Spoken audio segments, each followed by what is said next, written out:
sebelum berdoa, mungkin kita akan sama-sama belajar, sama-sama kita akan mengkaji, yaitu kitab Al-Mu'in fi Adabil Mu'min wal Mustaqim.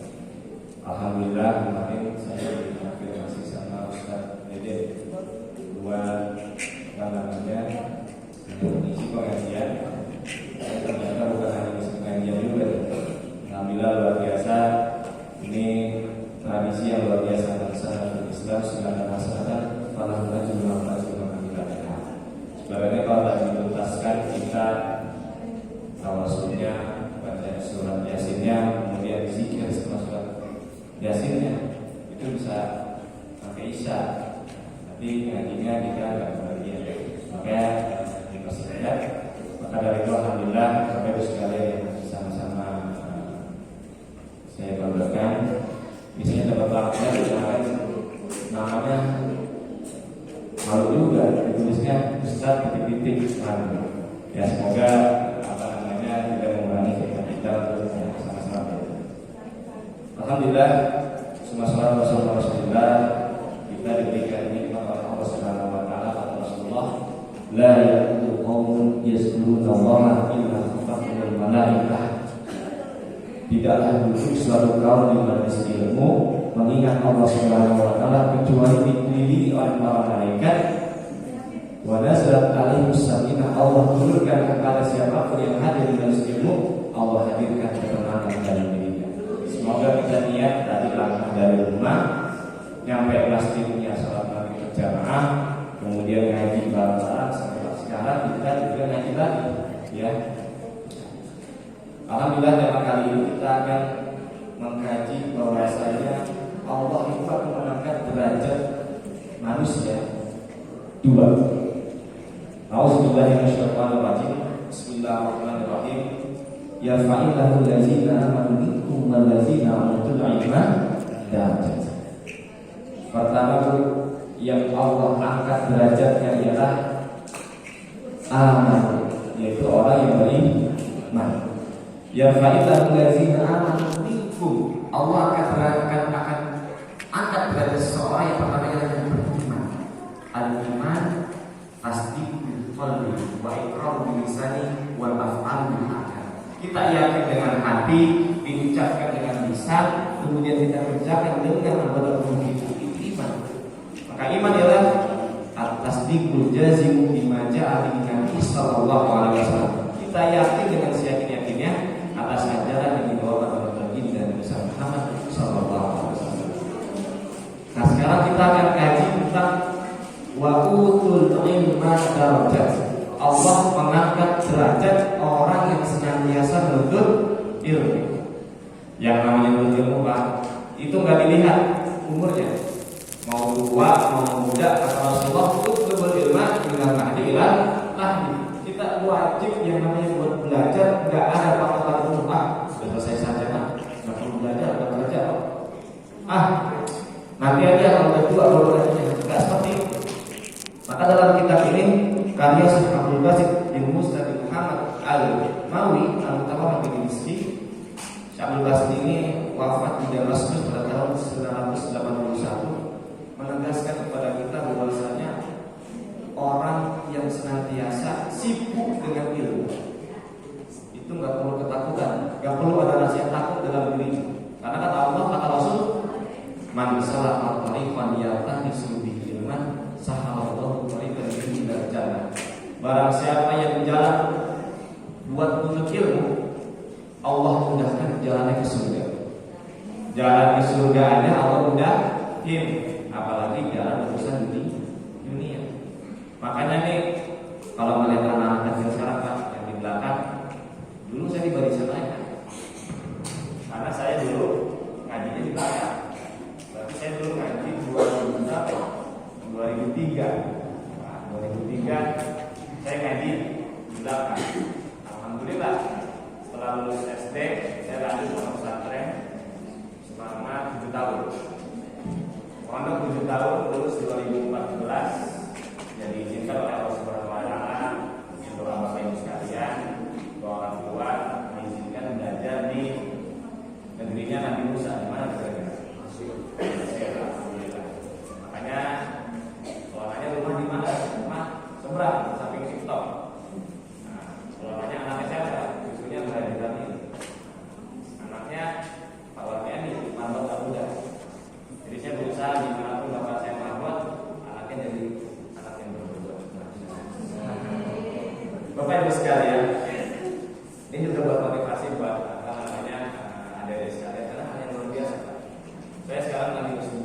di UIII, Universitas Islam Indonesia di Salam, RRI.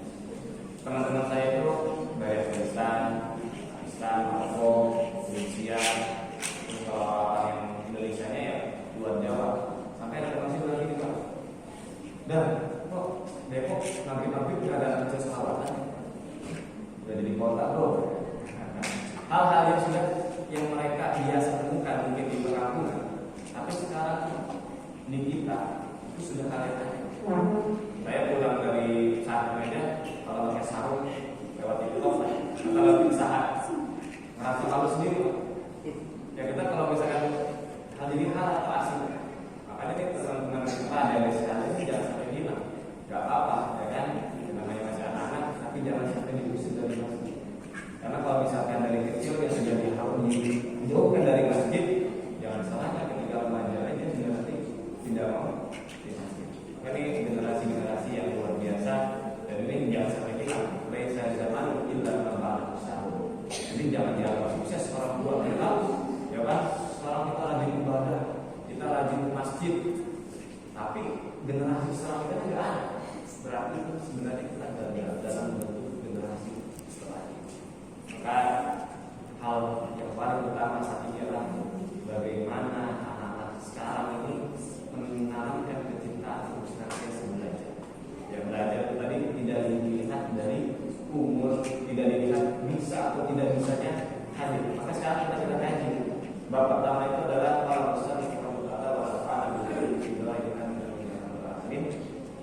Al-Bab al-awwal fi fadilatil istighfar keutamaan seseorang dalam menuntut ilmu. Siapapun orangnya, ketika orang senantiasa mau menuntut ilmu, beriman atau tidak beriman, itu akan Allah akan jaga. Sekarang saya nanya, orang-orang barat beriman kepada Allah. Misalnya Elon Musk, ya kan?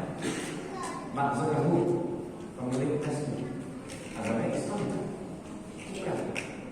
Tidak beriman, tapi dia belajar. Janji Allah, rahmatnya Allah, kasihnya Allah diberikan kepada siapapun di dunia. Tapi kalau harusnya kasih sayangnya Allah nanti akan diberikan kepada orang yang beriman nanti di hari kiamat. Di akhirat orang yang beriman itu akan diberikan kasih sayangnya Allah. Tapi kalau di dunia kasihnya mau beriman mau enggak, mau taat atau enggak, salat atau enggak, Allah kasih semua. Orang yang berilmu Allah angkat derajatnya, ya kan? Dilebihkan hartanya, dilebihkan kesehatan. Maka Allah Subhanahu wa taala, "Qul hal yastawi alladziina ya'lamuna wal ladziina la ya'lamun." Qul, katakan wahai Muhammad, hal yastawi alladziina ya'lamuna wal ladziina la ya'lamun. Sama enggak orang yang tahu sama orang yang tidak tahu? Tentu berbeda. Derajat orang yang mengetahui, yang belajar, sama derajat orang yang belajar itu beda derajatnya di sisi Allah Subhanahu wa taala. Kemudian Rasulullah sallallahu alaihi wasallam bersabda, "Man talaba ilman fa adrakahu kataballahu lahu kiflayn min al-ajr." Kata Rasul, barang siapa belajar menuntut ilmu, pas dia hadir di majelis ilmu, paham apa yang disampaikan tadi di majelis ilmu, kata Allah lahu kiflaini min al-ajr. Allah catat 2 pahala. Dia duduk di majelis ilmu, niat mengharapkan ridha Allah, dia paham pas ngajinya. Oh tadi ngaji tentang keutamaan belajar. Habis ini harus diterapkan, harus semangat belajar. Mau susah mau enggak belajar. Hafal, paham, Allah catat 2 pahala. Lantas bagaimana yang ngaji tapi enggak paham? Kata Rasulullah apa?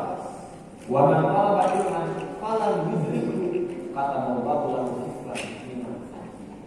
Ada orang ngaji enggak paham-paham, tapi kata Rasulullah apa? Kata Allah lahu kiflayn. Allah catat 1 pahala dalam hidup. Dari niatnya aja itu udah catat. Kasih sayangnya Allah luar biasa. Kasih sayangnya Allah luar biasa.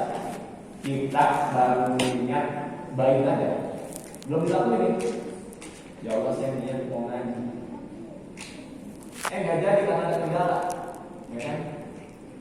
Udah dicatat pahalanya sama Allah Subhanahu wa taala. Tapi jangan diklaim, ya kan? Pura-pura aja, ya banyak niat. Allah tahu apa yang ada dalam hati. Orang baru niat pengen berbuat baik aja, nggak sempet karena suatu saudara, Allah catat kebaikan. Tapi kasih sayang Allah luar biasa. Orang niat mau buat jahat, nih, tetangga misalkan buat apa, atau mau niat jelek aja, baru niat doang, itu nggak bakal dicatat sama Allah. Dicatatnya kapan? Kalau kita udah melakukan maksiat. Makanya luar biasa Allah Subhanahu Wa Taala kasih sayangnya, rahmatnya Allah, baru niat baik aja kita pahalanya dicatat. Sekarang orang ngaji, paham nggak paham, kalau paham dapat 2 pahala, kalau nggak paham dapat 1 pahala. Makanya alhamdulillah, paham nggak paham ngaji, meskipun seminggu sekali, meskipun 2 minggu sekali, jangan sampai hati kita keras karena tidak mendengarkan nasihat untuk mendekatkan diri kita kepada Allah Subhanahu Wa Taala. Dikatakan juga, naumun ma'ilmin khairun min sholatin ala jahil. Tidur dengan ilmu. Tidur dengan ilmu itu lebih baik daripada sholat tapi nggak pakai ilmu. Ibadah gimana caranya? Kita mau tidur misalkan wudhu terlebih dahulu. Mau tidur misalkan baca doa terlebih dahulu. Lihat kasurnya, kalau ada satu ini, tapi dulu Pak. Karena kita nggak tahu sebelumnya itu ada yang akan tidur dengan mata kita yang melihat. Rasulullah mengajarkan apa? Sampai kita pakai satu lidi, kalau misalkan ada, baca Al-Qur'an, baca Al-Qur'an kepala, baca Al-Qur'an kepala. Daripada seseorang melaksanakan ibadah tanpa didasari dengan itu. Kata Rasulullah, "Faqul man bi ghairi ilmin ya'malu a'malu mudah." Orang ibadah, lagi ibadah, sholat, mutlak sampai 100 rakaat misalnya, tapi nggak pakai ilmu, amal bukan mudah, amalnya ditolak, amalnya nggak diterima oleh Allah Subhanahu Wa Taala karena ia mengerjakan sesuatu tanpa ilmu. Ada kisah tadi kan, ketika iblis hendak mengganggu seseorang yang sholat nggak jadi, karena di sampingnya ada orang yang tidur dengan ilmu, maka dari sinilah keutamaan ilmu amatlah luar biasa. Tadi ayat yang saya sampaikan sebelumnya, ya fa'ilul ladzina amanu minkum wal ladzina utul ilma darajat, bukan darajat wahidah, bukan satu derajat, tapi darajat banyak. Allah angkat derajat. Seorang anak yang ngaji, ya kan? Orang tuanya ridho atas anaknya untuk belajar ngaji. Itu yang diangkat derajat. Anak ya Pak. Tapi orang tuanya pun diangkat. Ada kisah yang luar biasa. Salah satu syekh menjelaskan dalam ceramahnya di sini yang terjadi. Jadi ada 2 pasang saudara laki-laki yang ingin menuntut ilmu. Kakaknya akhirnya rela nggak nuntut ilmu karena ibunya nggak sanggup buat mencari biaya. Akhirnya kakaknya jadi tukang kayu, adiknya biar suruh belajar. Dek, kamu belajar biar kakak yang cari uang. Mama nggak kuat cari uang.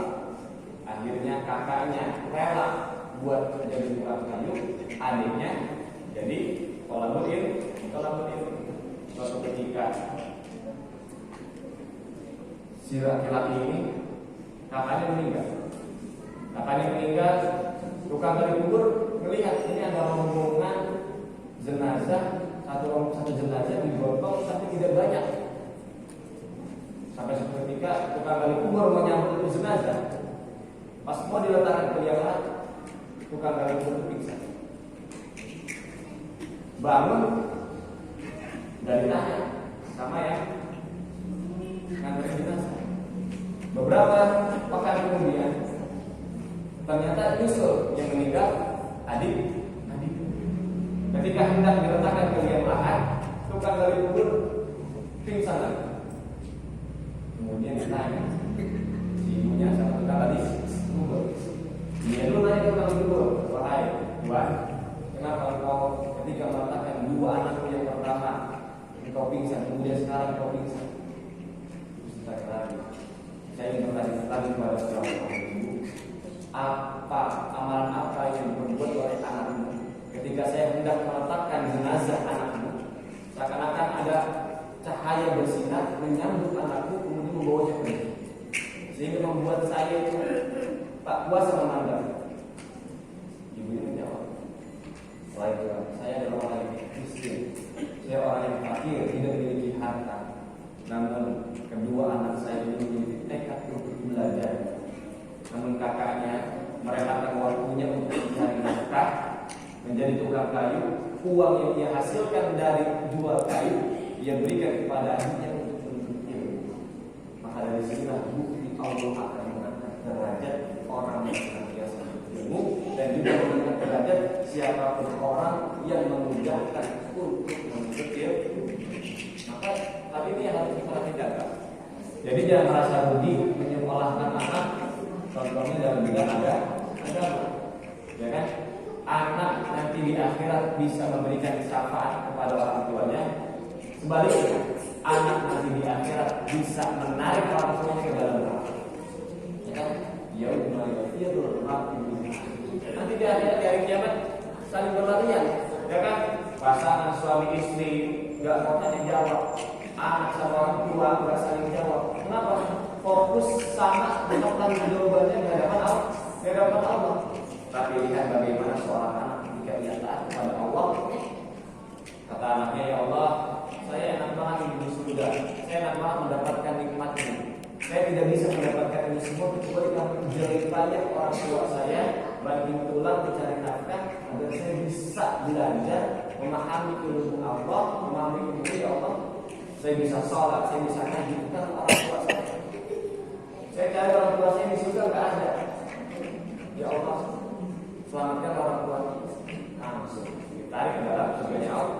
Sebaliknya, ketika seorang anak dilemparkan ke dalam nerakanya Allah, apa yang terjadi? Ya Allah, saya dulu masa di kecil kata saya, nggak diingetin buat sholat. Bapak saya sering ke masjid, tapi gimana? Saya main game, bapak saya lewat aja. Saya pergi pas maghrib, bapak saya ke masjid, saya dari mana? Saya ke maghrib, saya main, bapak saya main. Akhirnya apa? Anak ini kedua orang tuanya karena mendapatkan siksa dari Allah Subhanahu Wa Taala. Orang tua yang tadi harus mendapatkan nikmat Allah dituntut pertanggungjawaban oleh Allah Subhanahu Wa Taala atas kelalaian terhadap anak. Maka dari sini kita bisa melihat bahwasanya keutamaan ilmu amat luar biasa dan kita.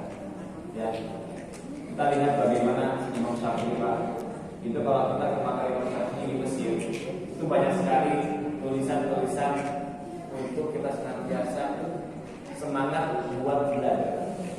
Laukana nurul ilmi yudhibuna maka saya mau berbariyah jahil. Kalau misalkan ilmu didapatkan dengan ilmu, ya Allah saya pengen cerdas. Jadi cerdas, maka kata yang penting nggak ada orang yang bodoh di muka bumi. Ya kan? Walai sama dulu lalu aliman, nggak ada manusia yang lahir ke dunia cerdas. Maka dari sini Imam Syafi'i menegaskan jika kebodohan selalu menjadi rukhsah, selalu menjadi apa kalau rukhsah itu? Kalau misalkan rukhsah itu ya, kalau misalkan kebodohan itu keringanan rukhsah lah, karena dia nggak tahu. Maka kata Imam Syafi'i berarti kebodohan lebih mulia daripada orang yang mengajari. Maka dari sini kita sama-sama, saya pun sama nih, hadir di sini, duduk di sini, nggak ujung-ujung langsung buka kitab sekarang.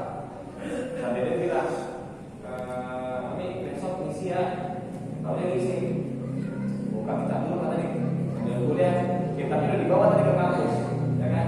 Karena tadi kuliah sampai sore, baru pulang tadi 4:30, akhirnya nyampe rumah, ya udah, baru buka kitabnya, Bismillahirrahmanirrahim, semoga kita senantiasa diberikan oleh Allah Subhanahu Wa Taala.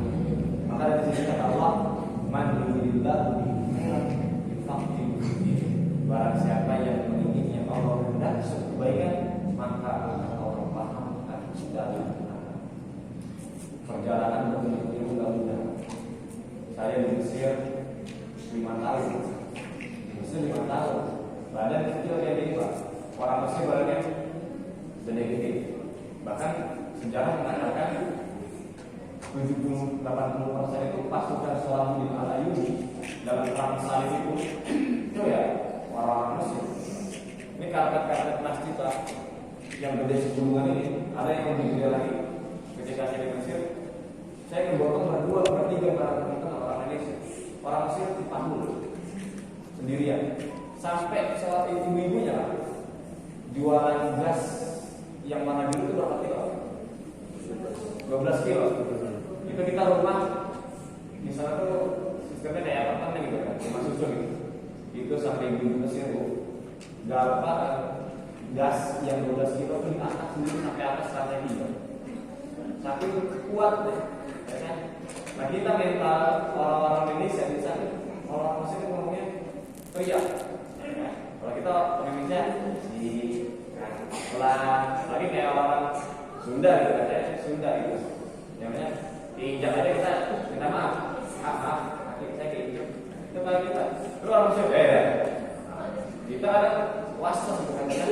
Nah, perjalanan yang berpikir itu nggak mudah. Saya menilai itu harus nangis dulu. Kenapa nangis? Ya Allah, bapak saya bukan orang apa-apa, bukan orang siapa-siapa.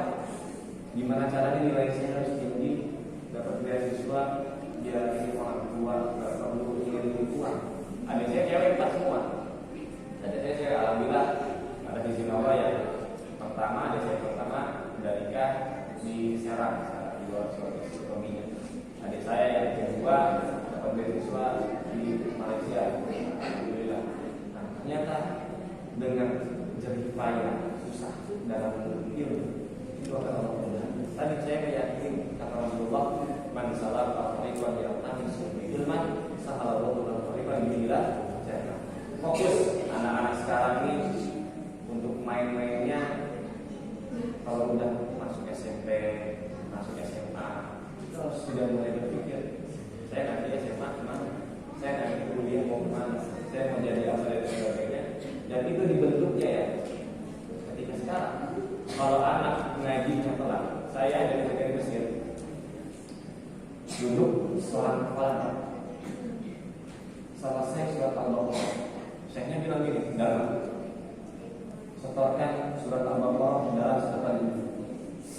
Saya dikerja, buyar, udah hafal-hafal. Duduk dari jam 9 pagi sampai jam 9 malam saya di masjid.